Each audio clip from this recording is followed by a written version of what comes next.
We have shown a video that we got in the Kentucky election when Matt Bevin lost by 5,000 votes at the same time as all the other Republicans at the top of the ticket won by 200,000 to 300,000 votes. Right. And we showed an instance on CNN, and we'll show it here in just a second so people at home can see it, where you actually see the votes being changed. You see Matt Bevin losing 560 votes at the exact same instant that Beshear gets 560 votes. And that is not because CNN has some glitch on their system, that they're actually getting a direct feed from Clarity. From Clarity. So we got to show that again.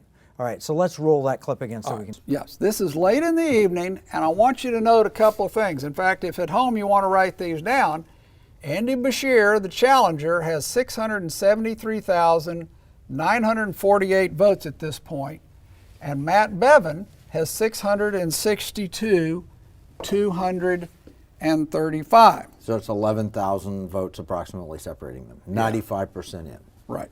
Now, let's watch something here, and I'm going to try to catch it. I may have to rewind it. Okay. Keep your eyes on this screen because you're going to see these numbers get updated. They won't have it'll take another second before these get updated to match these. But right now, this number matches that, this number matches that. Right. This is the live feed coming in from the computers. Okay, it's running. There, it just changed. There it just changed. All right, let me see if I can pull Scroll it back to that. To that point. I got Wow, I just saw it. Yep. Now 662 there. They 661. updated it. They update it right there from 662 to he lost 560 votes. Exactly 560. Now look at Beshear. 673 before. Wait, that's also that's exactly the same difference. It's exactly the same difference. They took votes from here and put it there. Well, it certainly suggests that, doesn't it? Since you've now seen what happens there, let's start talking about what's new and different in this 2019 and 2020. Okay. And the first thing that's new in 2019 is that we've seen the tabulation software that sits alongside the database at the county level. We have seen that software can query the database different ways, and in doing so, change who wins elections. Now, wait a minute. Same data. Same data. It all depends on how you ask the question. And how it decides to pull the data. Okay. Let me give you a perfect example, again, from the Kentucky election. Right. And what got my attention here is that I happened to be looking through all this data, and I first looked at the data that said, let's look at straight party votes.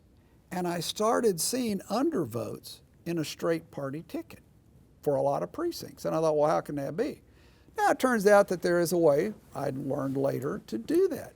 But that's what got my attention. So when I pulled the data by straight party ticket and then looked at the governor's race, there were 8 undecideds or undervotes. There were 5 for Bevin, and there were 7, I think, for Beshear in this one precinct. But if I pulled it differently, if I didn't ask first for straight party and then governor, if I went and asked for governor and then state party. Straight party, yeah. The undervotes all went to Beshear, and one of Bevin's votes went to Beshear.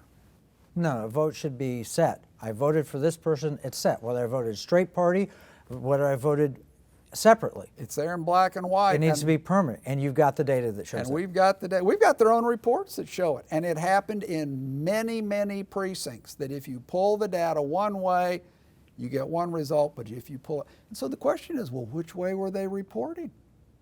Who knows? No, There's no transparency. No transparency. The fact is, I vote this way, it should always be that I voted that way.